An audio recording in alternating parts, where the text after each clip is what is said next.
The world went silent the moment I saw the message's lines of intimate words flashing on his phone screen, not from a stranger, but from Rachel, my dearest friend. My breath hitched a cold metallic taste filling my mouth as the meticulous facade of my perfect life began to crack.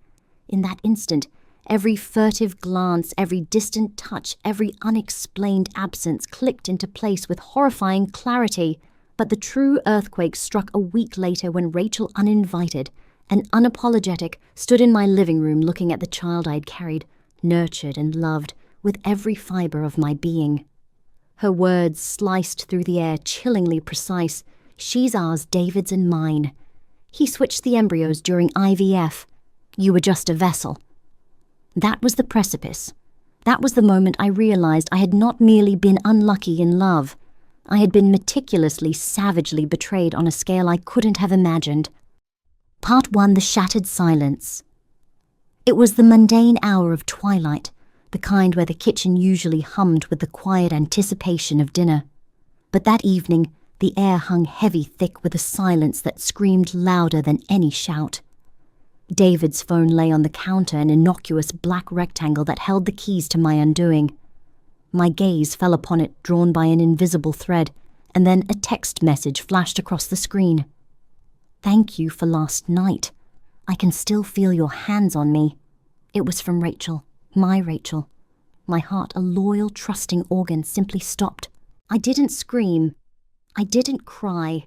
Instead, a sound ripped from my throat, a hysterical, deranged laugh that bounced off the polished countertops and echoed in the sudden vastness of our home. It was the laughter of a woman losing her mind, the sound of a world collapsing. The irony was a cruel punch to the gut. The person I'd sworn to spend my life with, and the person I'd trusted as my own sister, had conspired in the darkest of corners. Every casual touch, every shared glance I'd dismissed as innocent, now replayed like a grotesque film in my mind. How many times had I seen Rachel stand too close to David in our very kitchen, her hand lingering on his back, a hushed giggle escaping her lips?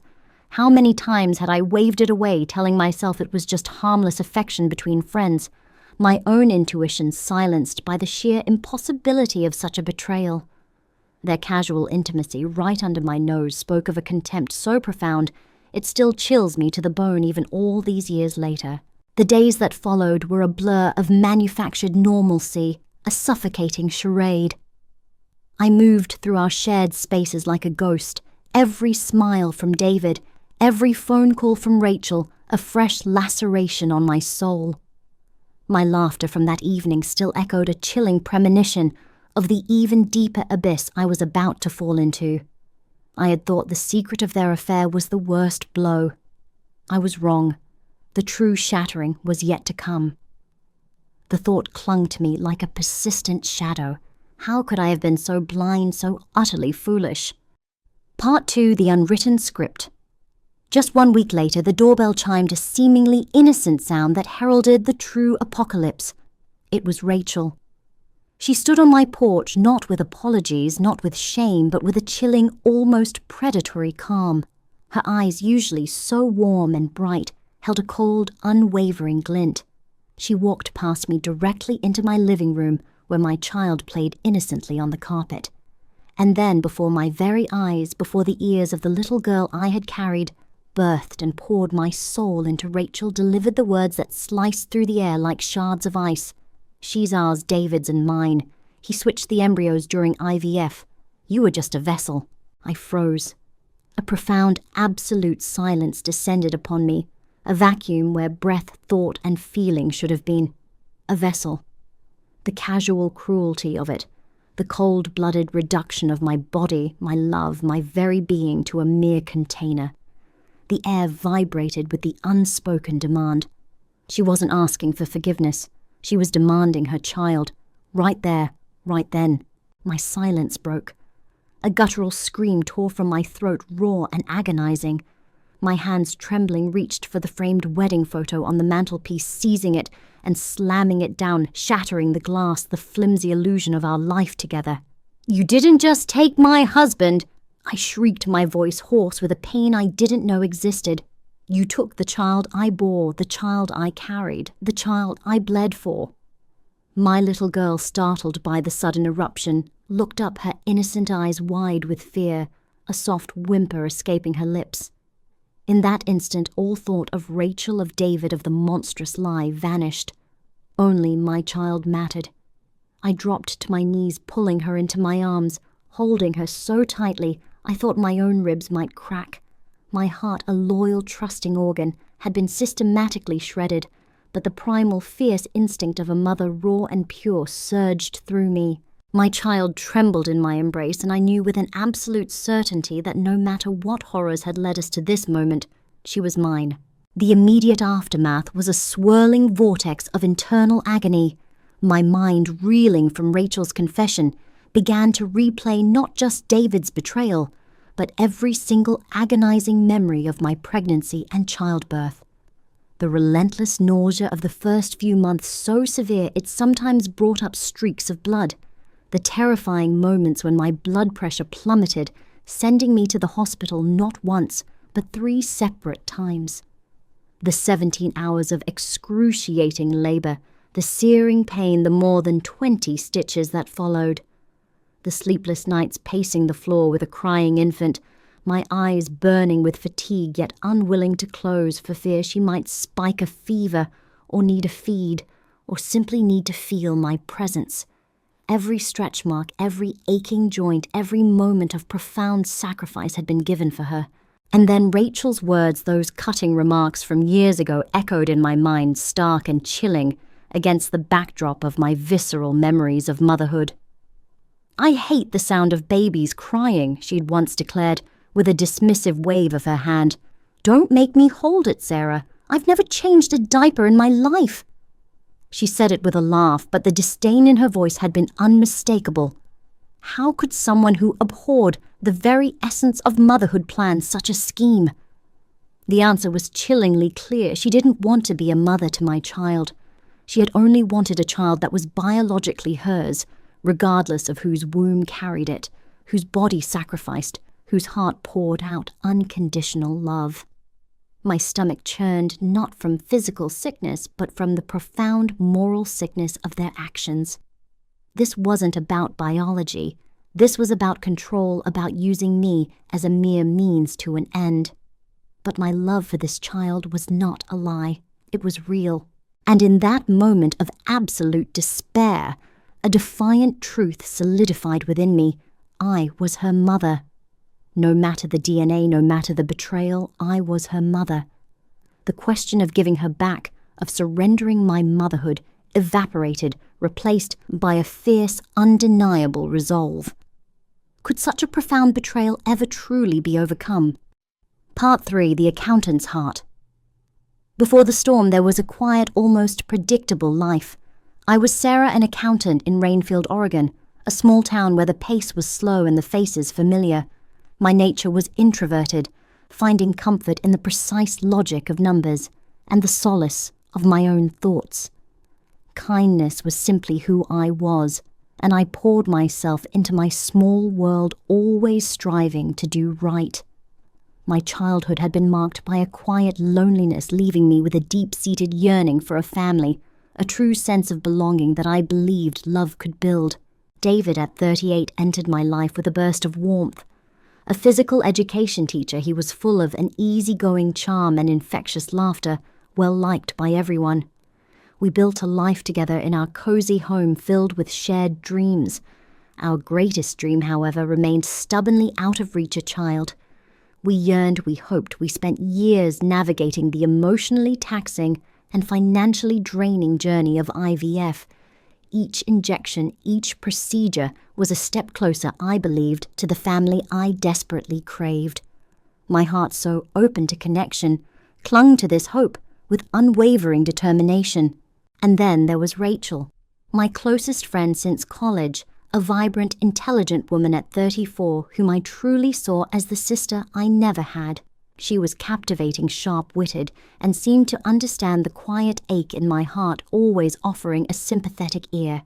In retrospect, she was the perfect accomplice, weaving a narrative of support while secretly contributing to the cruelest of deceptions. She was there for every tear, every disappointment, a constant presence. It all feels now like a meticulously directed play with me as the unsuspecting protagonist. The signs, I see them now as clear as the Oregon rain. Rachel's visits stretching for hours, her lingering presence in our home. The subtle touches, the hushed jokes, the glances that passed between her and David. Fleeting moments I dismissed as the closeness of friends, never once imagining the dark, insidious undercurrents of deceit flowing beneath the surface. My refusal to believe my inherent trust became their greatest weapon.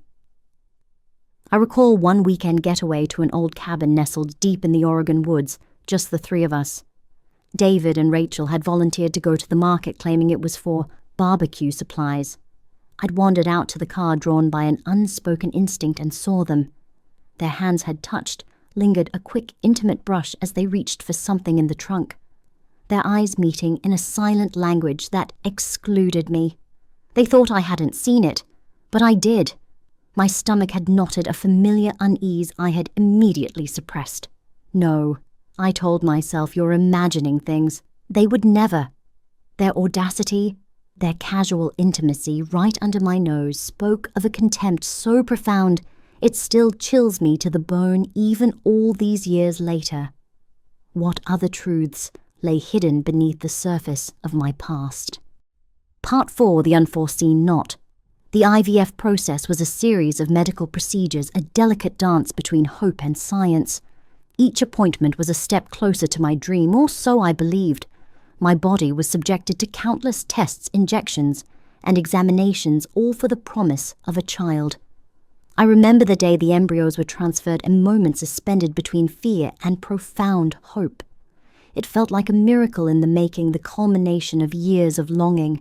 I trusted David implicitly. He was my partner in this vulnerable journey. I trusted the clinic, believing in the sterile precision of medicine. I trusted Rachel, who seemed to share in our excitement, always asking for updates, always seemingly invested in our success. It was all a carefully constructed stage, a meticulously planned deception that unfolded silently, unseen by my hopeful eyes. The chilling confirmation of the embryo swap came later in the sterile quiet of a hospital room, not long after my daughter was born. The doctor, a man who had once been merely a sympathetic professional, now carried the heavy burden of a complicit past. His voice was low-laced with regret as he confessed, "I was paid, Sarah, paid to keep silent. David and Rachel orchestrated it all. They switched the embryos during the IVF process. The child you carried, she is biologically theirs." The words echoed, reverberating through my very bones. The intricate web of deceit spun so subtly over years suddenly tightened, choking the last remnants of my naive trust. It wasn't just an affair. It was a premeditated act of calculated cruelty, a grotesque manipulation of my deepest yearning. They had used my body, my hope, my desperate desire for motherhood as a means to their own selfish ends. The pain of the affair, sharp as it was, now felt superficial compared to this profound violation. I hadn't just been betrayed as a wife. I had been used as a vessel, a biological surrogate for a child that was never meant to be mine. The realization hit me like a physical blow. I had been lied into being a wife, yes, but far more devastatingly, I had been lied into being a mother to a child that was meant for them. The world spun. The room blurred. All the pieces of the puzzle, the subtle touches, the strange glances, Rachel's disdain for children, the inexplicable intimacy between them, they all clicked into place, forming a horrifying masterpiece of betrayal. But even in that agonizing moment amidst the rubble of my shattered life, a fierce protective instinct ignited. The child I had carried, birthed and loved with every fiber of my being was truly mine in every way that mattered. Could I truly walk away from the only family I had ever known? Part 5. The Unfolding Path. The decision, when it finally solidified, was a quiet, resolute force within me. There was no grand dramatic gesture, no shouting, just a calm, unwavering certainty. I would not live another moment within the confines of that meticulously crafted lie. My child deserved a mother who was whole, who lived in truth, who was truly free. My choice was simple, yet profound: to leave. Not to demand, not to accuse, but to protect. To protect the innocent life that had grown inside me from the ugliness of their truth. I packed what little I needed, my daughter clutched securely in my arms. I left behind the house the memories, the shattered remnants of a life that was never truly mine. There were no explanations, no demands for restitution, only the quiet act of walking away carrying my child and my broken heart towards an unknown future. The small town of Rainfield felt both comforting and confining. I found a small apartment, a quiet sanctuary where my daughter and I could begin again. The days were filled with the simple, sacred rituals of motherhood, feeding, bathing, playing, reading stories. Each moment was a balm, slowly, meticulously healing the deep wounds left by betrayal. The pain lingered, a phantom limb of a life I'd lost, but it was overshadowed by the fierce, protective love that fueled my every breath. Years folded into decades. My daughter grew, blossoming into a vibrant, compassionate young woman.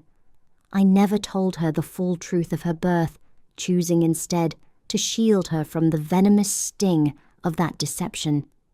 Perhaps someday when she is ready, I will share the entire story. But for now, she knows only a mother who loves her fiercely, whose bond with her is as unbreakable as any forged by blood. Life, in its mysterious way, carried its own quiet justice. News filtered back through the small-town grapevine. David and Rachel's affair had crumbled. Their carefully constructed partnership, built on deceit, proved to be as fragile as the lie it was founded upon. David lost his job amidst the whispers of scandal. Rachel, I heard, became entangled in financial legal battles, her sharp mind unable to salvage the wreckage of their choices. Their parting was not amicable, but a messy, bitter end to a partnership born of darkness. I didn't revel in their misfortune.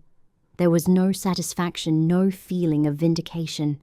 Only a quiet sigh of relief, a weary acceptance that the universe in its own time often balances the scales. Now at 70, sitting here in the late afternoon sun, the memories are still vivid, etched deeply into the landscape of my soul. The wounds have never fully healed, no. They are simply different. They are scars, a testament to a life lived, a battle fought, a love defended. I learned that the one who gives birth to a child is not always the mother. The one who carries the genes doesn't always possess the love. Motherhood true. Motherhood is forged in sacrifice, in sleepless nights, in every stretch mark on your belly, in every unwavering glance, in every single act of selfless love, not in the cold calculation of DNA. And sometimes the most profound act of strength isn't to fight or to demand or to cling to what was lost. Sometimes walking away, letting go, is the purest expression of love, a love so powerful it's willing to sacrifice everything to protect what truly matters. It's about protecting the child, protecting yourself, and finding the quiet strength to build a life founded on truth, even when everything else has been a lie. What silent battles have you fought, and what profound truths have you uncovered along your journey? Grandma's Journal. The weight of a past deception can feel immense, a silent burden carried for years. But what happens when you finally confront it, when you choose truth over the comfort of a carefully constructed lie?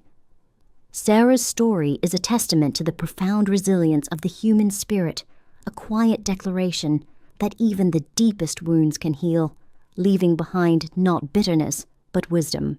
Life sometimes throws us curveballs, forcing us to make unimaginable choices in the face of betrayal.